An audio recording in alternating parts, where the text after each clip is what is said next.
The first real speed bump you're likely to hit in Shadow of the Erdtree is this jerk, the Blackgaol Knight, located in the western Nameless Mausoleum, not too far from the beginning of the DLC.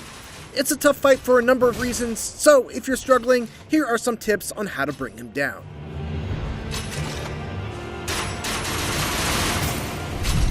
First off, you can fight this boss as the first thing you do when you enter the DLC, but it's not recommended. You should take some time to collect some Erdtree fragments first, increase your damage and damage resistance, and then come back for a more reasonable fight when he's not killing you with just a few hits.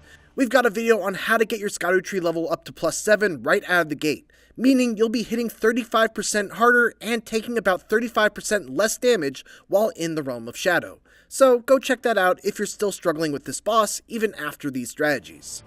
One of the main reasons why this is such a tough fight is that there are no summons or spirit ashes allowed in this arena, so you're going to have to take care of this all by yourself.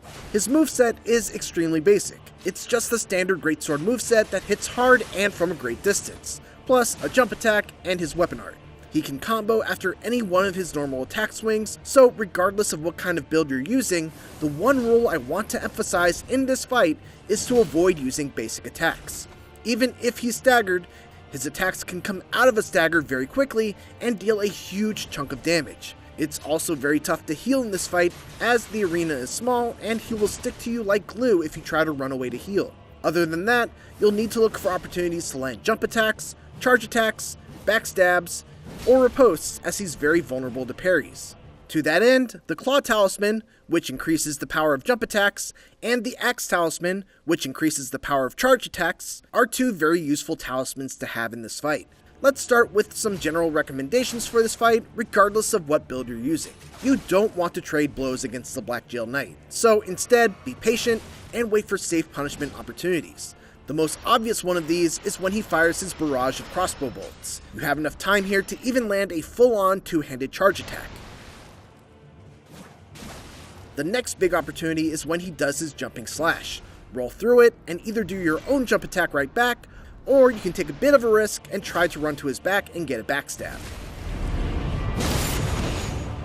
You'll also want to look out for his weapon art, which you'll be able to see coming when he raises his sword to the sky. He'll charge it up, then swing it down for a hugely damaging projectile that he can then follow up with the spinning slash. Dodge the projectile to the side, and then be ready to dodge through the follow-up. You can once again land a jump attack here, or attempt to run in for a backstab.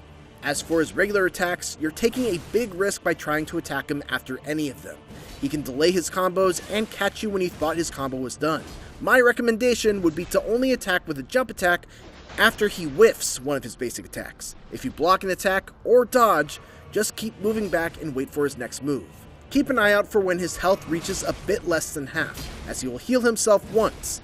If you're fast enough, you can interrupt him, but don't stress if you're unable to stop him. He may even try to heal himself again later, but discover that his flask is empty, opening himself up for another free hit. Finally, his attack timings are very consistent, so once you find the parry timing, you can very reliably just parry all of his basic attacks. Try circling to his right side so that you have a split second more to see his attack coming, but pretty much as soon as you see him move his arms to ready his sword, press the parry button.